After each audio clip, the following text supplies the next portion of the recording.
Hey everyone, DutchESP here and welcome back to another video. Today's going to be a tutorial video on exactly how to make the perfect Minecraft world tailored to your exact playstyle. And so obviously we're going to come straight into it. So this is the original screen that you will enter once you have clicked create a new world, and obviously world name, that's completely up to you, doesn't matter. So then we go survival or creative. Survival means that obviously you start with nothing, you start in a completely new world, as seen on the picture on the left. You could start anywhere like that, and then you have to build your way up basically. So you earn everything from your tools to all your building materials, all of that you have to get yourself. And then on creative, that means that you can use anything. You just have all the blocks at your disposal instantly, and so it's very different styles depending on what you want to do. Obviously, if you're in creative, you can't get any achievements because you've not done any of it yourself, but it is very fun to do. So it depends on what sort of thing you're going for to start with. But for the purpose of the rest of this tutorial, I will be doing survival, creating a new survival world. And then the difficulty. So peaceful means that there will be absolutely no mobs spawning. So no zombies, no skeletons, no spiders, nothing like that. So that means when it comes to nighttime, you're perfectly safe. You'll not have anything coming to attack you, or if you go to try and discover some caves and stuff like that, you have nothing attacking you, so you'll be absolutely fine. And then easy means that you will have a few more, so they will start spawning, the mobs, the hostile mobs I should say, they will start spawning, but they will be significantly less than as you go on. So obviously as you go more and more, the rate that they spawn at, so they obviously spawn more, but also the damage that they can do will also increase more as well. And also on peaceful, one other thing is that your hunger does not go down, so you don't have to worry about eating at all. So nothing to do with anything like that. So it's kind of like it's. And some people call it cheating, stuff like that. It's technically not a cheat on Minecraft, so it's not cheating. It's just a personal preference. And quite a lot of the time, to be honest, I do start in peaceful, because when you're starting a new world, you kind of want to focus on getting the bare essentials, getting your bed, whatever. So you don't really want to focus on fighting things or trying to get food instantly on your first night. So you do. It is quite a good way to start. But obviously, if you want to go straight in for the battling and getting food and stuff like that, then that's perfectly fine. And obviously, if you want to go full Minecraft hardcore mode, I mean not hardcore mode because we don't have hardcore mode on Bedrock, but if you want to go hard mode, then obviously jump straight into that. But anyways, these are the main general ones. So then we're going to go downwards onto advanced, and obviously so the world seed, you can look these up online. There's a website called chunkbase.com, which basically you can look up all of the different seeds in which you can possibly spawn in, and obviously it's going to give you a completely and utterly random one when you join into your world, but which most people just take that as it is, and so then it really doesn't matter if you're just going to play Minecraft loosely. So flat world means that you spawn in a completely and utterly just grass plane basically. I mean, if you turn it on, then obviously like that on the side, I didn't realize I was going to come up with a little picture, but yeah, so it's going to be just completely and utterly flat like that. That's how you spawn, and I would highly not recommend this unless you're doing a creative world, because for creative it's perfect because you just have flat land, you can build anything you want and it's just nothing in your way. But obviously for survival, you're not going to have a lot of resources, so unless you're doing a very specific challenge, which some people do are extremely hard, then I would highly not recommend starting with a flat world. So starting with a map, that's obviously quite self-explanatory. Basically in your hotbar, as soon as you spawn in, you will have a map, and a lot of the time, not a lot of the time, every single time when I start a new world, I do start with a map, because it's just a nice way to be able to have your spawn point on a map, because as soon as you open it, then there you go, you've put in where the map is. So it's a very nice thing to do. Bonus chest, I personally do not turn this on, but basically it means that wherever you spawn, there will be a chest nearby, and it just has a few bare essentials in it. Maybe it'll have like some wooden tools, a couple of saplings, something like that. Just some really basic things just to kind of get you started. So if you're maybe new to Minecraft, then it might be quite a good way to start off, because then you know that you have some resources right at the start. Show coordinates. I think I do turn it on most of the time, because it literally just means on the top left of your well, I mean I have it in top left, I don't know if you can change that, but in the top left of your screen you'll have your coordinates showing. And so it basically just means that it's very useful if you're playing with friends and stuff like that, because you can just say where your coordinates are really easily, really quickly. They do also show on your map, but obviously if you choose to not spawn with the map, then you don't have those either. But yeah, and also if you're going in a cave, then it's really easy to see what level you are, what Y level you are, so you can see what level you're nearing diamonds, etc., stuff like that. Fire spread, that just means that fire can spread anywhere, and the same with TNT explode. Basically, it just means that these things are on, it's kind of very self-explanatory. So if you put something on fire, especially some sort of forest, then the will keep going. It will just keep on spreading and spreading and spreading. And then so that's kind of, if you're doing a normal sort of Minecraft world, then you do just have that on generally. But obviously, if you want to be protective of your builds and stuff like that, which I do highly recommend in creative worlds, especially if you're going to have friends joining you, because that can get very annoying, especially with TNT. If you're doing a creative world, then yeah, I would highly recommend turning that off, because it's very annoying if someone blows up something that you've worked very hard on. But for normal survival world, I would recommend keeping those on, because it is just kind of just creates a bit more of the whole Minecraft experience. Respawn blocks explode. There you go. So respawn anchors and beds can explode. Basically, that means that in the nether they can explode, because when you go into the nether, beds just blow up basically. So that just means you can just have those on. So if you turn that off, then if you went to the nether, put beds down, it wouldn't blow up, it would just kind of sit there. Mob loot, so that basically just means that when they drop, when they die, they drop what they can. So zombies drop rotten flesh, skeletons drop bones or arrows or bows if you're lucky. Yeah, and I would recommend having that on, because otherwise they're kind of just, you're just killing them for the sake of killing them. And a lot of the time, especially when it gets like further on and you've got your basics done, you're going to want some bones if you want some dogs, you're going to want some spider eyes if you want some potions and stuff like that. Rotten flesh, yeah, well, we all wish we didn't have rotten flesh, but oh well, here we are, it's Minecraft, isn't it? And then so we have natural generation, which basically is to do with your hunger. So if your hunger is on max, then your health will start to regenerate as well. And then obviously the more your hunger goes down, then your health won't go up. So again, it's quite a good one to have on, because otherwise you will just not get that same boost from having that hunger. Or in fact, not having the hunger, more to the point. And again, it adds more to the realism. Well, I mean, I know it's not real that if you eat something in real life, then you're like, oh, I'm healed. But you know what I mean? For Minecraft, that's kind of what the vibe they're going with. Tile drops, yeah. I would definitely recommend this one. If you have it on, if you have it off even, you're a little bit of a loony, I can't lie. Because it's basically, if you have it off, it's like glass. If you break it, you've broken it. Apart from Silk Touch, obviously, but we're going to ignore Silk Touch. If you break it, it's gone. So really do not turn this off, because that means everything you destroy is just gone. So please do not do that if you want to have a normal world. Immediate respawn, basically, yeah, it kind of, the text kind of says skip you die menu and you immediately respawn. So sometimes if you hit off, then that means when you die you can I'm pretty sure you can click exit to menu or something like that. So it's just another option if you're on a very big rush to respawn and get back, then yeah, you can just turn this on. But I never turn this on because I don't really see the point in it. It just takes literally 0.2 seconds to click respawn, so I really don't see the point in this. Respawn radius. This basically means that from where you have your spawn point, so whether that's your direct location to your bed or whether it's where you spawned in the world, that just means how far away you will spawn from that, basically. So it really, again, I would just it sets it to 5 on Bedrock on my Xbox, so I would just leave it at that, because it doesn't really, if you want to have it obviously like bang on, then just put it smaller and smaller. If you don't really care where it is, then just make it bigger and bigger. But that's kind of the rough kind of example of it. And then simulation distance, so that basically means how far you can, well, I mean, it's got a few different parts to it, so it basically means how far you can see. So the low distance of, if I'm stood on a singular block, then I can see, well, this one, it says 64 by 64 blocks.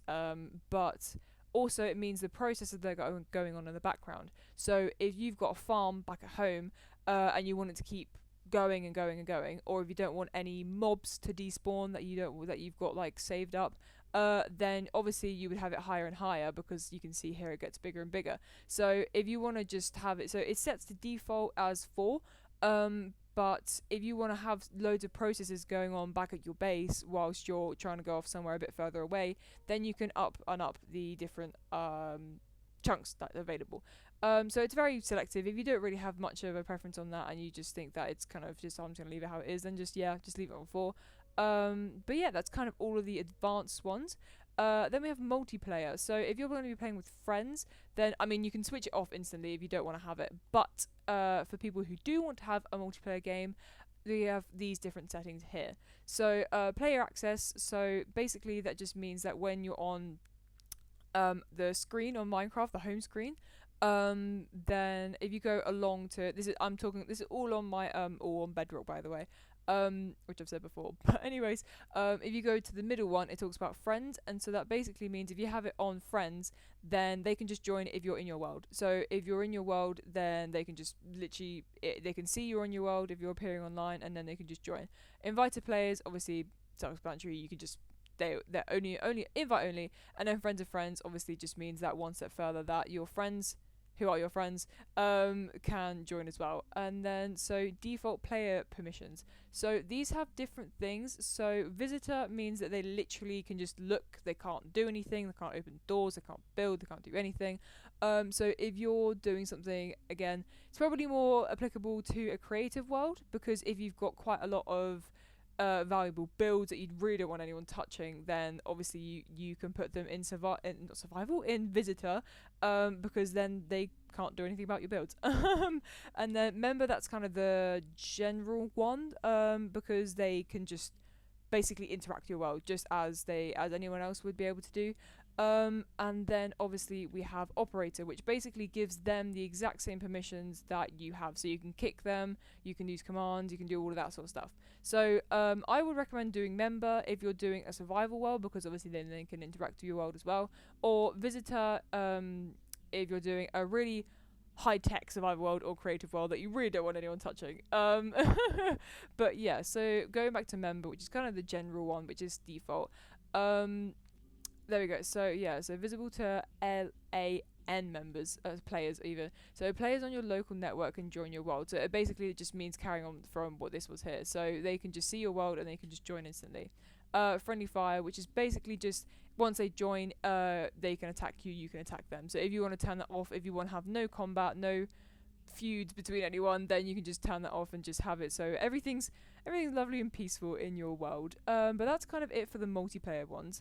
And so then we're going to go on to cheats, and obviously this means if you turn them on, as the little message says up there, you can't earn any achievements, which basically means that all of the work that you do just doesn't actually account to anything, or when it comes to like on the Xbox and like all those game points you can get and stuff like that.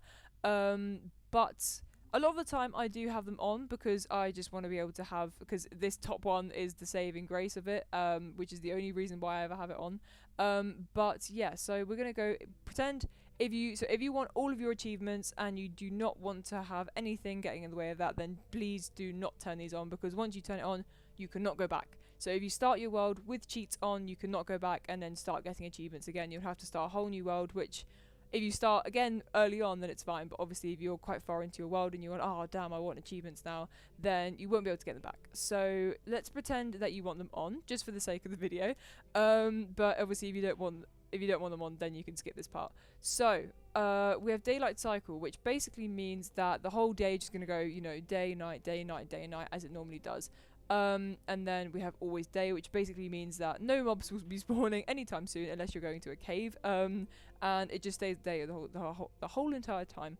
And then keep inventory. This is the one that I love very much. And that's why I turn cheats on like all the time. So keep inventory literally just means that when you die, you don't lose everything. So all of your items just stay with you instead of going splat on the ground and you have to go and run back and find them quickly. But obviously I'm very guilty of turning this one on because it's just so useful, and it means that when you die you don't have to lose everything, and it's just great for me. So if you want to be able to just keep everything with you and you don't care too much about achievements, then please do turn that on. Mob spawning, again, that's just says what it says what's on the packet basically, so they can spawn. Whether that means hostile mobs or just passive mobs, anything, they can just spawn. Mobs griefing, which just means that they can like attack you. And also means about like Enderman, that they can like grab blocks and stuff like that, which some people find really annoying. I personally don't really care. So I just leave it on, because obviously if they don't grief you, then they're kind of just wandering around not doing a lot. And if you have it on easy or medium, easy, normal or hard, then you kind of just expect it by then.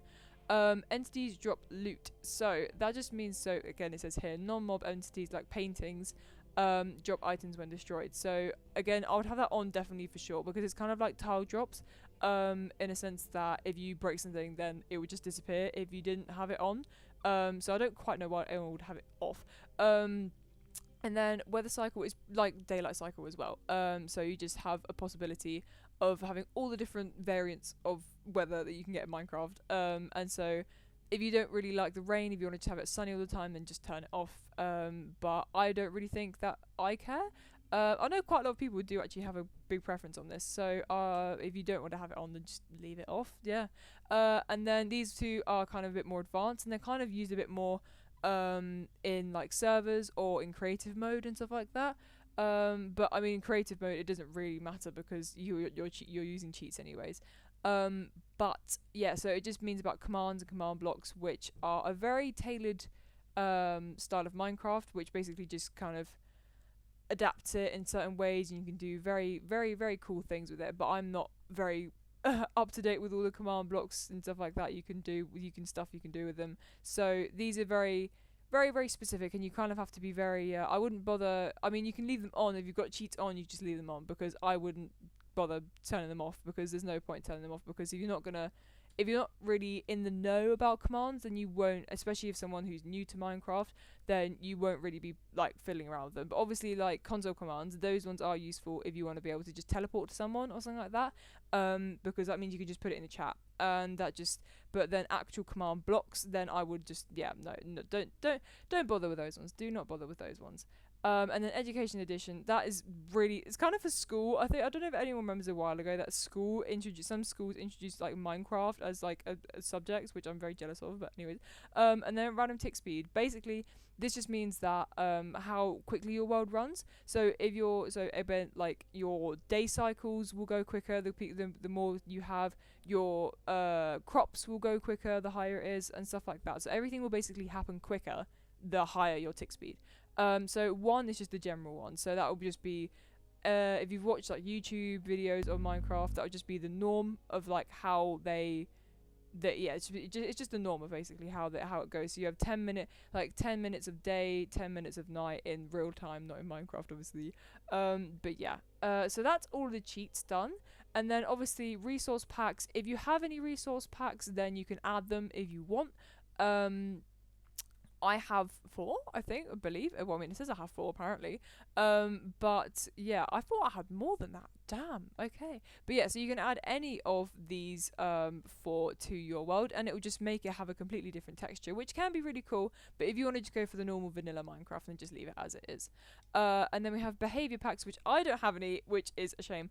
But then yeah, it's basically more about like modding how they act with how different mobs and item acts with you and stuff like that, because they can some people obviously, I'm sure you've all watched like modded videos, or you've heard of modded videos, and basically it just means that people have adapted the way that vanilla Minecraft works. And so I don't have any of those, and no packs are available, because I'm pretty sure that a lot of Bedrock that Bedrock isn't available to that. But anyways, and then we have experiments. So I have personally never played with experiments, but if you want to have a little bit of a go with it, obviously it's highlights instantly that these are not exactly like full parts of the game, so they're not going to exactly work, but basically they're different all the time, so I can't exactly talk through word for word what all of these ones mean, but you can have a little read up if you want to be one of the first in the know of all the Minecraft updates and stuff like that, because you can experience them yourself.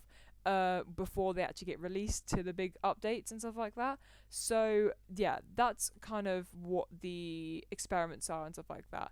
But anyways, I think that is pretty much it. So you should now be fully equipped to make your perfect world for your style in Minecraft. I hope this video has been very useful for you, and if it has, then please do make sure to leave a like and subscribe, and please make sure to stay around for future content, because I do a lot of Minecraft here, and I said I've been told to do some other types of games, but it seems to be falling very much into Minecraft. But yeah, so please make sure to subscribe and like, and I will see you guys in the next one. Bye!